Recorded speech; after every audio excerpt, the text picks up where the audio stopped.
Good evening, everyone, and welcome once again to the place to be each and every Sunday night here on Top Split TV. We have the biggest race in town with the Skip Barbers, the ANZ Strength of Field race coming to you from the Green Hill.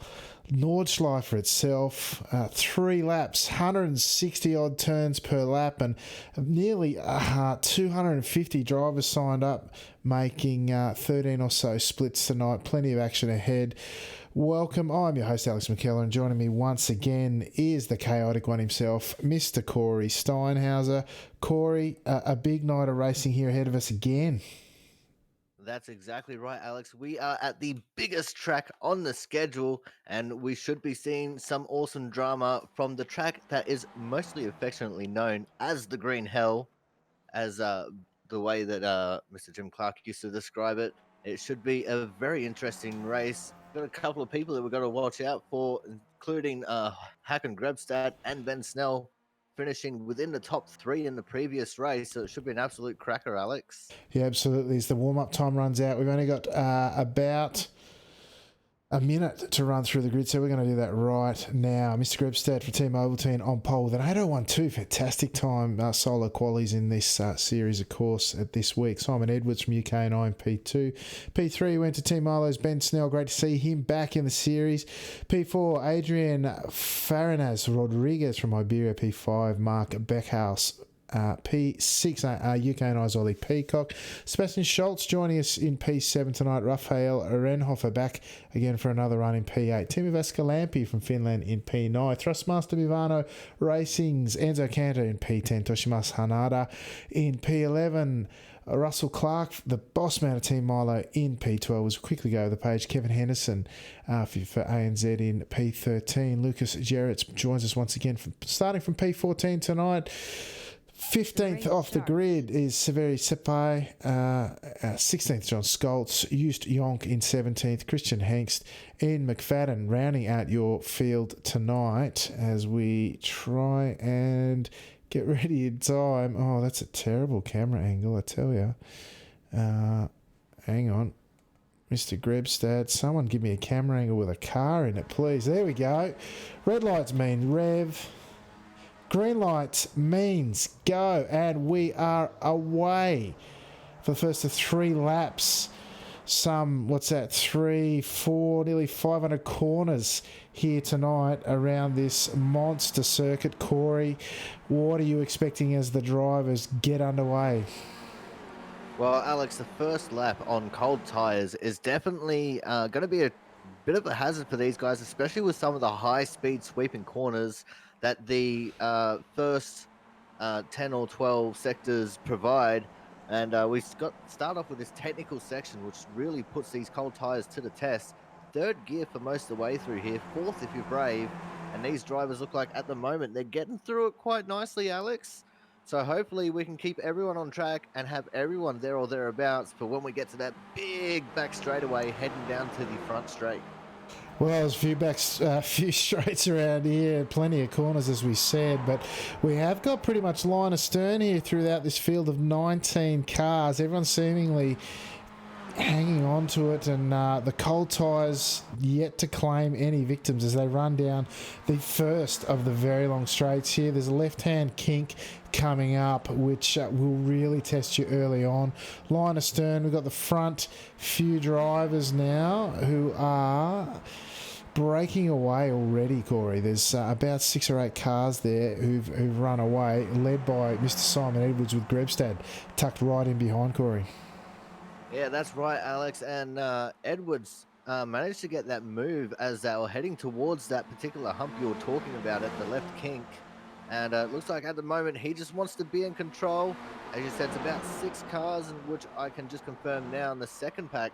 Looking like it's got a few cars in it as well. As you can hear the tyres squealing in protest as the drivers come down to a slower speed. I think we've had some contact somewhere. We have. And we've just lost one of the drivers. I'm not sure who that was, Alex. I think that might have been the 6 of Mark Beckhouse. Beckhouse it was. We've got to grab a replay now. Very tricky and demanding section of the circuit. Slowing down after one of the fastest parts on the circuit into the rear of the 6 car goes the 7 of Ollie Peacock, and that's removed the rear wing of Beckhouse and ultimately put him in the wall on the exit of that tight left-hander. A shame for Beckhouse and perhaps a shame for the racers. We're now down to a front 5, I think it is, with Peacock perhaps just... in fact, there's a front 4. Peacock now nowhere to be seen except off in the back of the distance. Back of the picture with Sebastian Schultz and Renhofer hot on his tail, Corey. That's exactly right, Alex. And we've got a third group of cars as well, being led up by the 8 of Timu Vascalampi. And this is quite a big pack indeed, Alex. I think there's about another 6 cars in this one. And they're looking to catch up to this second chase pack. And hopefully maybe they can all hook up together and try and make a run at that front pack. But it's going to be very hard to catch them now, especially as we start heading into some of the more technical sections where the draft will not necessarily apply. We've also had one change of position. Ben Snell has made his way up into 3rd in front of Adrian. So it'll be interesting to see what these front 4 can do to maybe try and pull away from the rest. But Ollie Peacock being in the lead of that second pack could provide a little bit of stability there for that second group of runners, Alex. Yeah, just shy of 2 seconds behind that front pack is Peacock, but this is the place to get some stuff done. Long uphill section with a couple little kinks in it. One notably coming up where you've got to shift down to 4th typically to get through the left-hander coming up in a moment as they go through this sweeping right-hander, still in 5th gear. This is despite being uphill and these cars being underpowered as they click down into 4th to run through that left-hand kick we were talking about before. You can get the moves done quite comfortably. In fact, up this hill, you might even think about going twice. Certainly on the final straight, you will see all sorts of ducks and drakes in the final stages, Corey, as they come around this tight second gear right-hander at the end of that uphill section on the approach to the first carousel.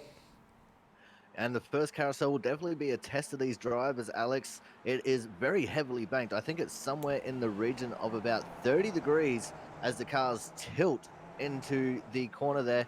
You don't want to carry too much speed into that, because if you get spat out of the banked area, it could provide some very disastrous results. Trust me, I know. I've been there, I've done it. And as these guys start heading through one of the Mercedes sections, I'm not sure which one it is, there's a nice little fast section here as we start heading over towards an area that's well known, affectionately known as the YouTube corner.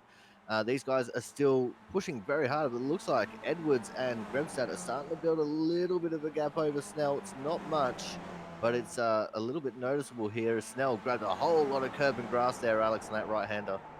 Yeah, about 4/10, but he'll get it now 5/10 as the lovely tree foliage blocks some of the view. As you say, coming down in the affectionately known YouTube corner now. Not so bad in the skips, but certainly in real life brings a lot of people unstuck, hence why it gets a few views. Ollie Peacock now just 1.8 seconds, and looks like he might be bridging that gap a little bit. As you say, Snell now dropping a little bit further, 6/10 behind. Grebstad's been lightning over the final sectors this week, and making a name for himself amongst the field in many races so far, and Snell all the well knowing how quick Grebstad is through these final sectors, that he'll be very mindful of not getting lost here to the Norwegians' pace, Corey. Well, that's exactly right, Alex. And something that I've just noticed that we should maybe pay a little bit of mind to is these curbs are massive. Like the apex curbs at this track are absolutely huge. They've been there for a long time. They do get updated every now and then, but they are huge. And we can see the evidence of that by the 3-plated car of Adrian Rodriguez having a little bit of a bent right side to his front wing. I'm pretty sure I also saw Håkon Grabstad have a very little bend to his as well. So it's not as severe on Håkon's car, but that's something that can affect these cars in the draft as we start heading to the longest straightaway that I think we will ever visit, Alex. These guys, we can see them start swapping for position 2 or even 3 times, because that's just how long this straightaway is. Yeah, if we thought VIR straight was long last week, this one is an absolute monster. Oh, actually, we might go back to the wider shot. Have a look at that, folks. You could fit a dozen skippies wide here, although I've seen 4 go wide and it come a cropper a few times here this week. As you can see them all playing the ducks and drakes that I mentioned before. Great to see that we can still get the whole field in one shot. Mind you, that's probably representative of how long the straight is rather than how close the racing is at the moment, Corey. Although 3 wide they go now through the final stage of this long section, this long straight. Now it's Grebstead wanting to lead still. Snell will want to get it sorted with Edwards. Side by side still they go into the final tight second gear. Now through here into the left-hander and perhaps holding second, maybe down into first for the final corner as they go to start lap 2 of 3 tonight, Corey. That's exactly right, Alex. Now back into the first couple of sectors we go. Nice little tight technical section that has a couple of little long bits in it for these drivers to stretch their legs a little bit. Ben Snell still holding on to that third position. Hawkon still holding on to the lead, which is amazing, but that's just the way that straightaway goes. And at the moment, we still got Rodriguez in fourth, going back to the second little pack here. Ollie Peacock still holding on to the lead of this second pack, with Renhofer and Schultz right behind him, Alex. These guys are definitely starting to come up a little bit, and I think it's to the tune of about a second now as we start heading through this section now. Yeah, just 1.3 seconds. I reckon Peacock will get back onto that front pack before too long. Although, again, there's this monster straight coming up where the draft will come into play. But Peacock doing everything he can to rejoin that front group. He's dropped to 10th already along this straight, though. Tough to gather it all up after that. Fine effort through some of the twisty sections of the early stages and the latter stages of the last lap. This time now, as we jump back down to Team of Escalampy sitting in P8 tonight, some 2.5 seconds away from that second pack with Cantor on his tail. Will he try and make the move? Yes, he will. Up the inside. No, he's just, yes, he got it done, did Enzo Cantor, the 10 car here tonight. Not often you see a 1 on the other side of the 0, but more often these days as Cantor takes a rest from the series. The Thrustmaster Movano driver joining us once again. Great supporter of the series, sitting in P8 tonight as we jump back up the front. 4 cars, nose to tail down through one of the fastest sections on the track. Now, very tricky grab, a big bit of curb. You've got to know very well which curbs you can and can't ride here before. As Corey mentioned, some of these curbs are enormous, almost enough to put the suspension rods through the chassis of the car. But others of them, you will get a bit of time, quite a bit of time and speed by riding over the top of them, Corey. Yeah, that's exactly right, Alex, because as well as the apex curbs being that big, some of the exit curbs are similarly that big, and you can kind of ride them a little bit like a motocross berm as we see the drivers start heading into some of the faster sweeping corners now. And you know, some people will use that to their advantage. As you can see, Hawkon there goes over the curb a little bit, but Ben Snell stuck on the track side of the curb and probably gained a little bit of speed by not overstepping the curb too much, using it to just straighten the car up so he could squirt the gas and go. And these guys pushing the limits, as I saw a little bit of dirt getting kicked up there by, I think it was Hawkon's car, as we start heading into some of the more crazier sections as we head towards the long uphill section here, Alex. Very challenging downhill braking sections amongst here. Here we go through the third gear left-hander, the bottom of the hill now as you start thinking about that uphill run now. Third gear once again as you try to apex this corner without grabbing too much curbing. Grab it on the exit. And then this in draft, you'll be hitting all the way into fifth gear into the right-hand downhill braking zone, setting up for one of the most important corners on the track as you prepare for that long uphill straight. Well, it's kind of a straight. It's got some bends in it, but your foot's flat to the floor regardless, and you're trying to think about strategy here, Corey. Do I overtake? Do I want to lead? And I know Grebstad, he'll be thinking, I am lightning through these final sectors. I want to be in the front of this pack, try and pull them away from the hard-charging Peacock, who's now 1.3 seconds behind this chasing pack. You just see him in the background there, that green and blue car. He's got his eyes on this front pack, and I tell you what, Renhofer's right in his back pocket thinking the same thing, Corey. That's exactly right. And if Renhofer has a race like he did last week, we are in for an absolute treat here, Alex. But I would dare to say that this section is probably more important than the long back straight, just because, yeah, you can get the draft up here, but the more speed that you can carry through that corner that leads up to this straight, the more you can hold it into fifth gear as you're going up this long hill, heading into the carousel section. And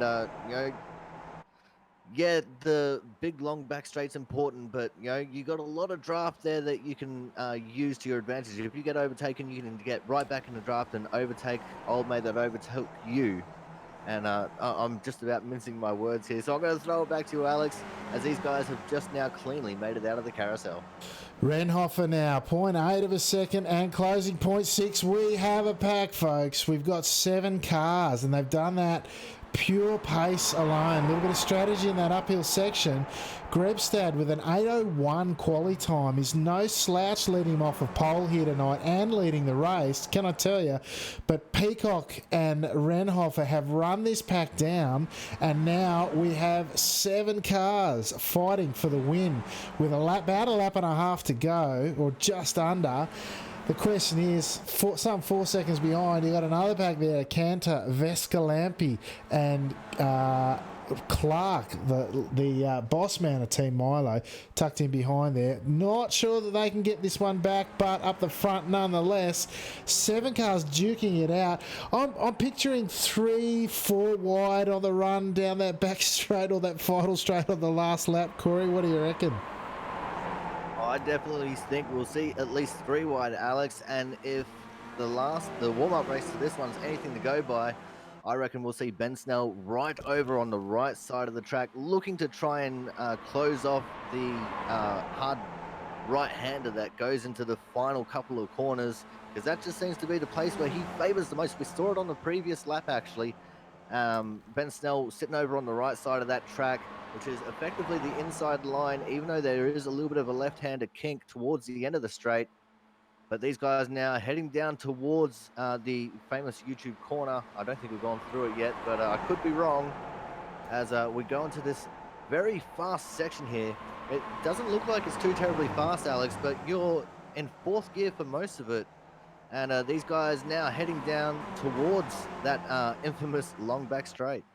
Absolutely. Been through the second carousel there. Now, the right-hand gear. If you nail this flat and 4th, you're doing very well, setting yourself up for the longest straight in the known universe. See Hawkon Grebstad there, perhaps missing the final apex. I don't know if that was by design.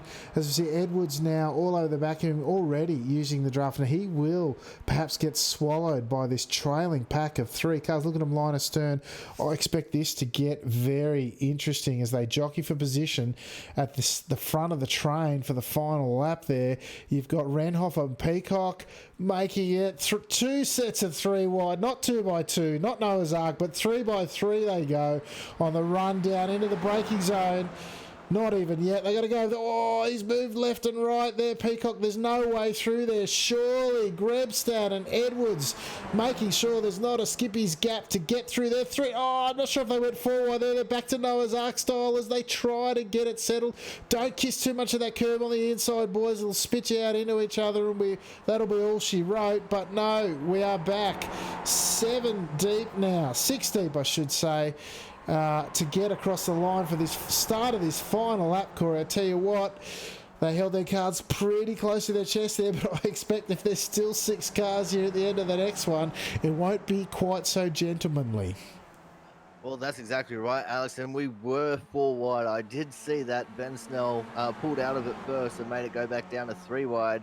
But these guys are starting to push the envelope a little bit here, and this is the last lap after all. This is the last chance for these guys to win it or wear it effectively. And it's just unlucky that Sebastian Schultz just fell off the back of this pack when Renhofer and Peacock moved over to the right to get a part of Ben's draft there. But these guys are the epitome of what we have got here in the Skippy class at the moment, Alex. Absolute class, no ask. These guys are showing us how it's done. They sure are, Corey. And we've got Peacock now. It's tucked in behind Edwards after fighting all the way back after losing. There's about 2.5 seconds off the back of this pack. Sweeping fifth gear corner now. We're still essentially on a straight here. Even though you see lots of corners, lots of apexes to hit, they're all in fifth gear flat out. Coming down the hill again. Very fast section. Oh, Peacock. Edwards is not leaving any room on the left hand. That Skippy's got to be about 1.5 car widths, I reckon, the way he's driving. Oh, that kink. See the rear of the car step out. Even on lap 3, when you've got copious amounts of grip, the rear still wants to let go through that right-hand kink on the approach to the braking zone. Now here, the downhill run. You're in fifth gear already at this point, and it's like you've chucked the thing off a cliff. It will even hit the rev limiter in fifth if you're lucky down here, Corey. Through the dip at the bottom of the hill. Up they go into this sweeping fourth gear corner. Grab a bit of the apex curb if you're brave, and then braking down into the first gear left-hander around the well, it's almost like a hairpin. Oh, the rear of Håkon Grebstad's car stepping out there, and he's still in the lead of this pack with the second and third positions of Edwards and Peacock having swapped there at some stage, I think, Corey, down one of those straights. Yeah, I missed it as well, Alex, but the action has been absolutely frenetic at the moment. These guys are definitely starting to push the envelope now. They were before. They're getting everything that they can get out of these poor little Skip Barbers at the moment. And Håkon still holding onto this lead at the moment. Peacock still in third with Edwards in second. Ben Snell, though, trailing at the back here, Alex. He looks like he's definitely struggling with something. He might have a little bit of small suspension damage, I think, because he just does not seem to quite have the pace that he had at the start of this race. Oh, one might suggest he's biding his time as well, potentially. A tough braking zone now into this left-hand first gear corner. Very tough downhill braking zone there for the drivers, all handling it to almost perfection, you would say. Snell, some 4.5 tenths behind, still well within draft. The question is, as the guys now again start thinking about the uphill section at the back of this circuit, the third gear corner there, now a bit of a flat section now. This next corner though, the next right-hander, drop it down into third, chuck it in at the apex and look to get the run up the hill. This is where, after this corner, oh, Peacock showing the nose up the inside of Edwards there, risking it all there, because you really want to maximise your run here. Already Snell tucked right up in behind now. This is where you're setting yourself up for the final sectors, folks. This is where you're thinking about where in this pack do you want to be. Snell too far back now, you would think, to make it a difference up this back straight, but Grebstad leading him out.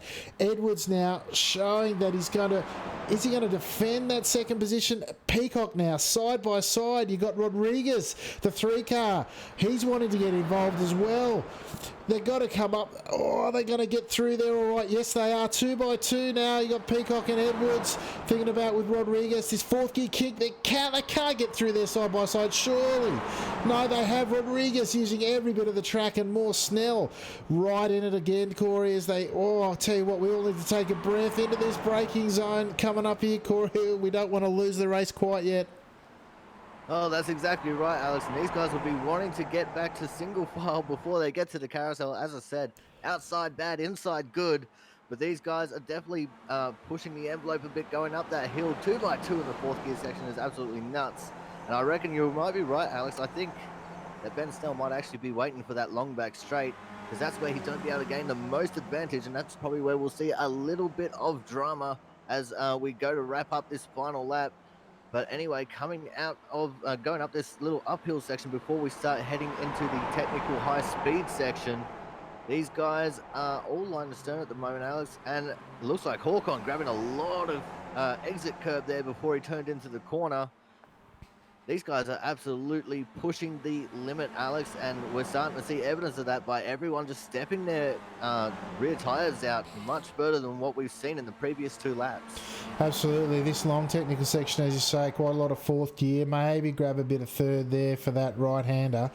again, the trees around here magnificent, wouldn't you say? But down into the YouTube corner now, drop it into third, run it down a little bit, then up into again the third gear right-hander. Try not to spit it out too far to driver's left there. You see Edwards grabbing a bit of the dirt.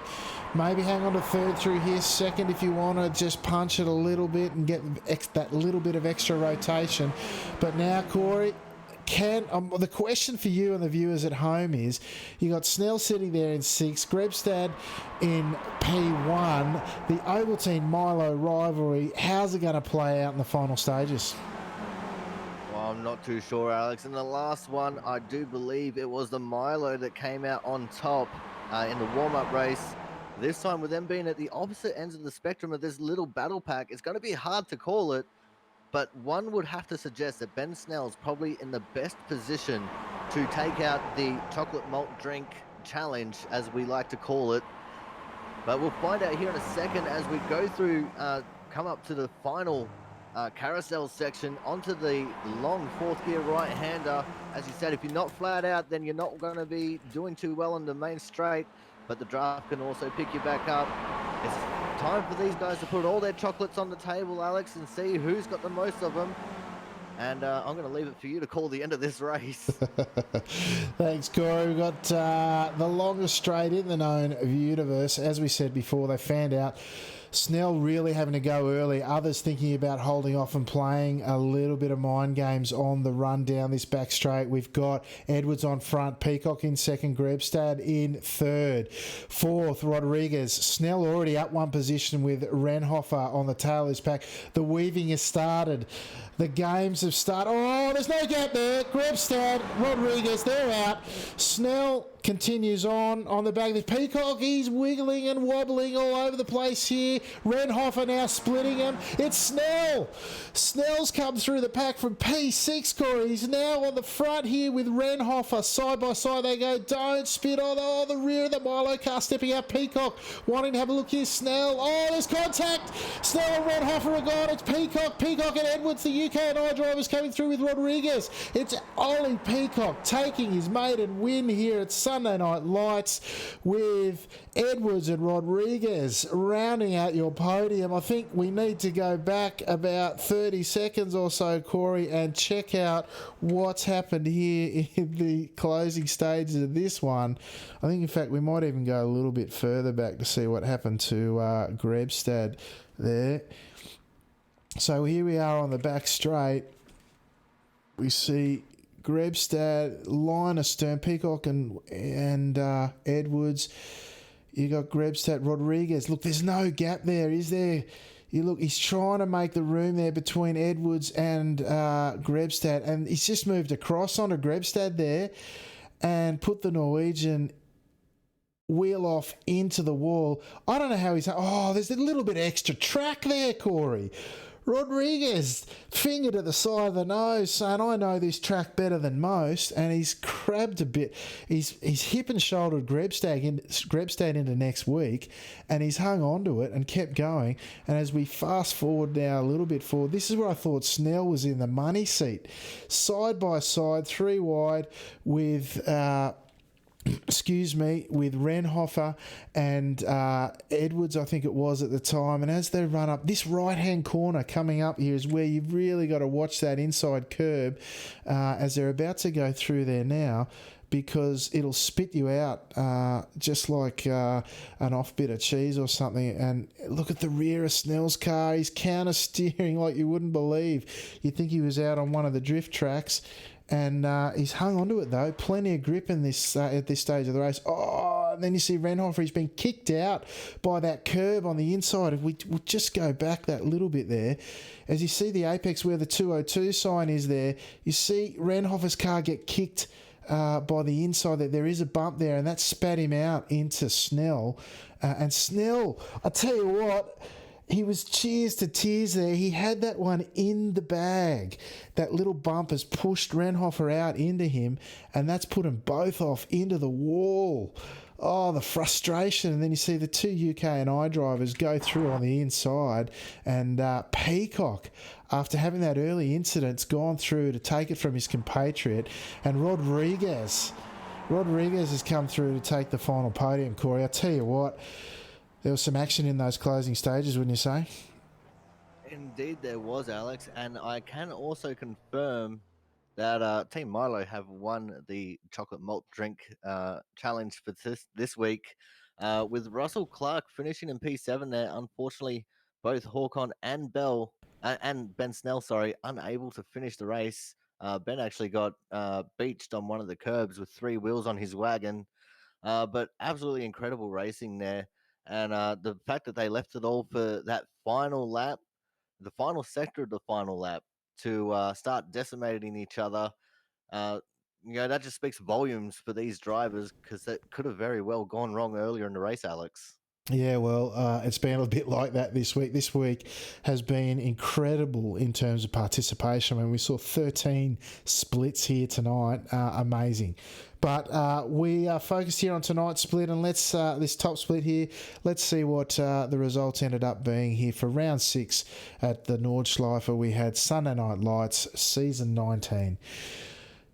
Number 1 on the dais tonight was Ollie Peacock from UK&I tell you what, he fought hard to get there too, didn't he? P2, his compatriot, one of the unluckiest Sunday Night Lights drivers ever, Mr. Simon Edwards, lucks of fortune here tonight, and he's finished in P2. Adrian Farina's Rodriguez from Iberia has elbowed his way through the pack to finish in P3. Sebastian Schultz, after being dropped by the lead pack, cleaned up in the end to finish in P4. Timo Vascalampi similarly come from nowhere to finish in the top 5. Congratulations to Vascalampi there. And again, Enzo Kanda, Thrustmaster Vivano Racing, has finished in P6 after the final lap. Carnage has taken its toll. Leading ANZ driver here, leading Team Milo driver, the boss man himself, Mr. Russell Clark. That's a great finish for him in P7. ANZ's Kevin Henderson, all the way up in P8 tonight, up 5 spots from where he qualified. Lucas Gerrits is in P9. Great result from him, again up 5 positions.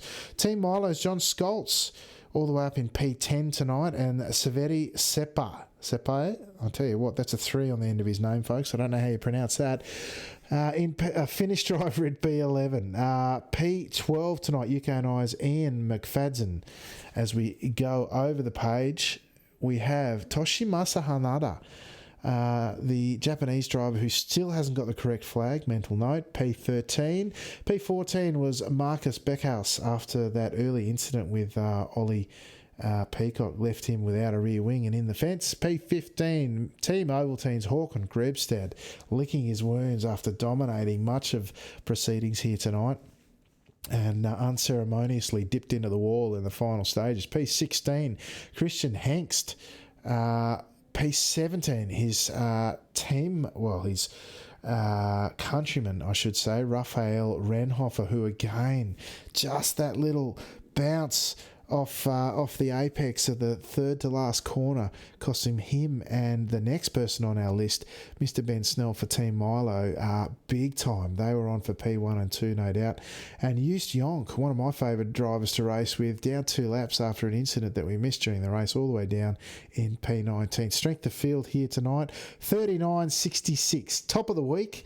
I tell you what, they came out in bulk, but we didn't quite manage to crack the 4K, but I know it's coming again soon. Fastest lap tonight. There was a question posed on the forums this week, and I know it'll be draft assisted, but can the skippies crack 8 minutes around here? Well, yes, folks, they can, with a 7:59.149 to round out proceedings here. The fastest lap, Corey. Well, that's exactly right, Alex. What a blistering quick lap that is for a Skip Barber. And I can tell that there is quite a bit of salt going on that I'm hearing from my little pit reporters. But I think it might be about time for us to start heading into interviews now, Alex. Yeah, let's see what we can do here, Corey. I'm just going to tee up a bit of the footage here if I can. Slow it down a bit. Who we got in here? We have to take him in finishing order, which puts... Tell you what, you have to go fair way down. They're not far apart. All right, we'll grab Mr. Grebstad. All right, folks, get your salt shakers out. Here it comes. Mr. Håkon Grebstad. Hang on, I haven't even got you on screen yet. That was some race and some finish there, mate.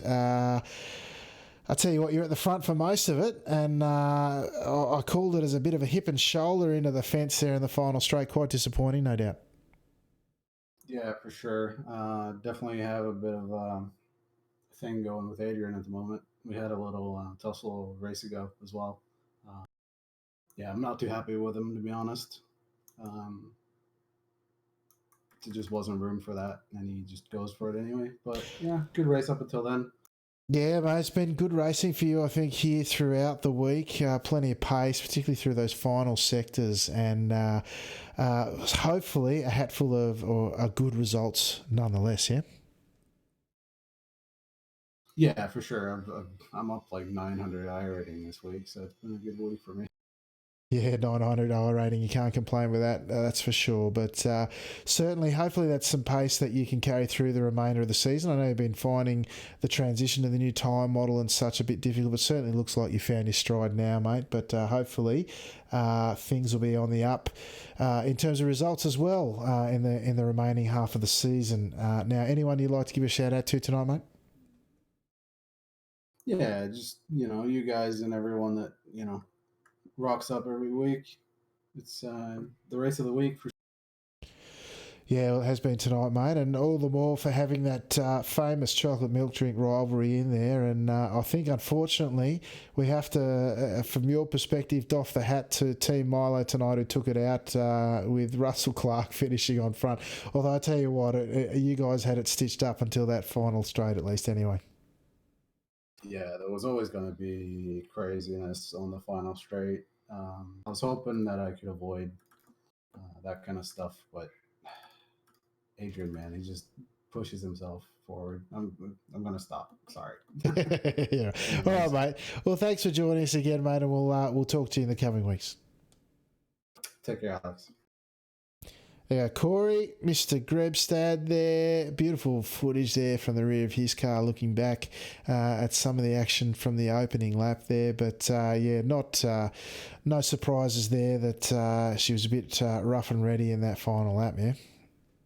Yeah, well, that's exactly right, Alex. And as you alluded to, if not for that contact, it would have been a very close race between our chocolate milk brands there, with Hawkon obviously being at the forefront of it.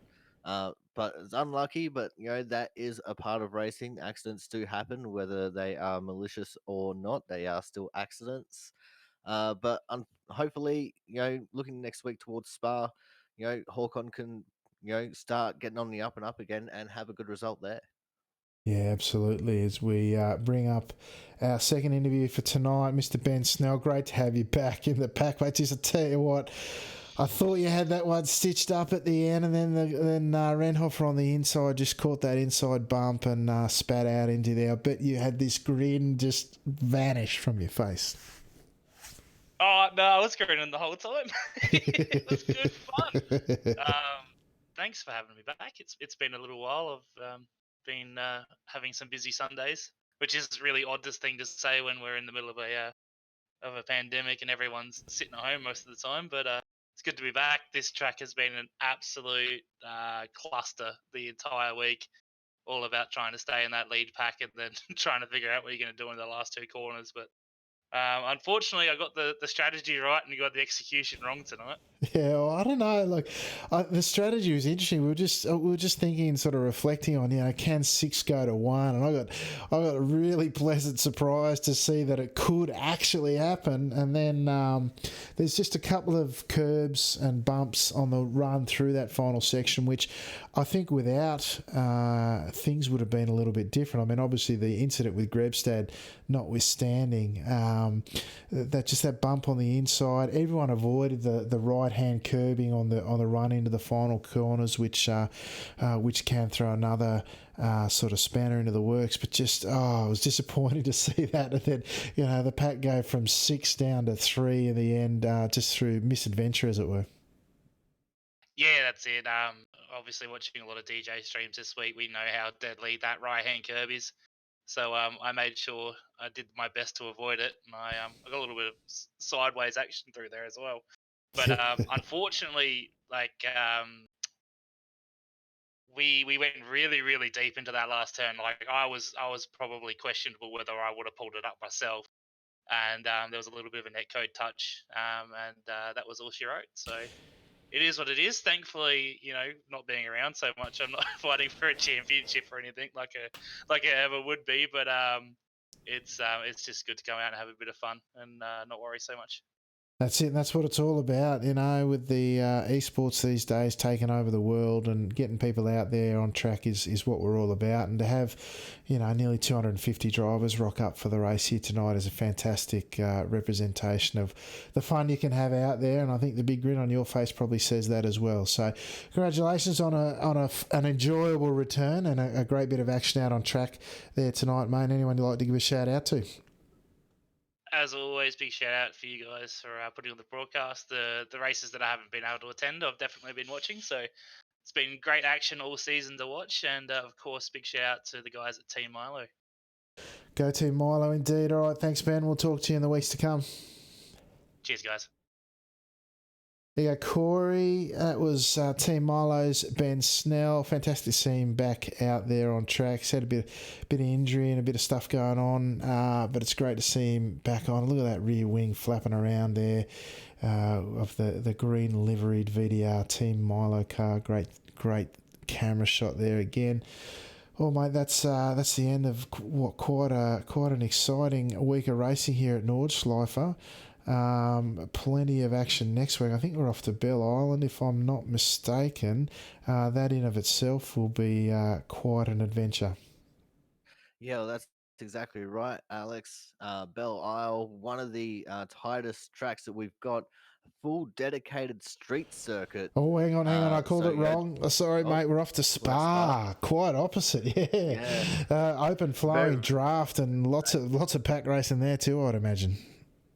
Yeah, that's exactly right, Alex. And long sweeping corners, and it's definitely going to be interesting to see how the drivers handle that. Which is, effectively you could say Spa is a very smaller version of the Nordschleife with some of the technical sections, and obviously the long speed, long straights, long sweeping corners with high speeds as well.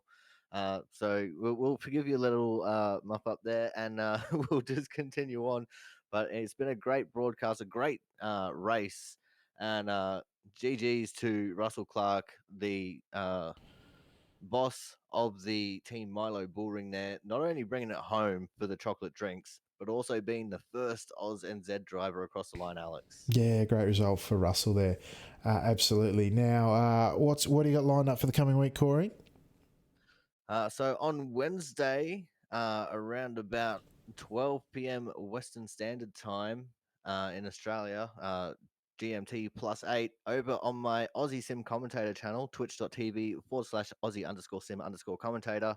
We have the Output Racing League tackling the high bank track of Talladega, which should be an absolutely awesome race. Big draft fest there, much like the back straight here at the Nordschleife. On Thursday night, the ODSE 360 Power Series over on my personal channel, twitch.tv/Corey Has No Life 13. We are heading to the USA Lakeland Speedway, the dirt variant of it, to try and tackle some of Australia's best sprint car drivers. And that one should be a little bit interesting. And then we've also got Bathurst 200 coming up on Friday, Alex. And I'm pretty sure we're actually in the Cadillacs for that one this week. Yeah, absolutely.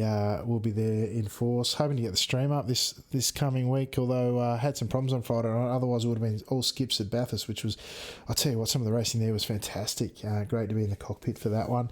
But all things Top Splitter on your screen at the moment. The race broadcast replay, of course, will be on the YouTube channel on your screen. The Discord channel is where we do the broadcast from, and all the post-race interviews if you're wanting to join us for a chat after your race. But otherwise, same bat time, same bat channel here next week for some of the best Skippy action you will ever see. But until then, folks, I've been your host, Alex McKellar, and joining me as always is the chaotic one himself, Mr. Corey Steinhauser. And on behalf of Corey, we will say thank you very much for joining us, and ciao for now.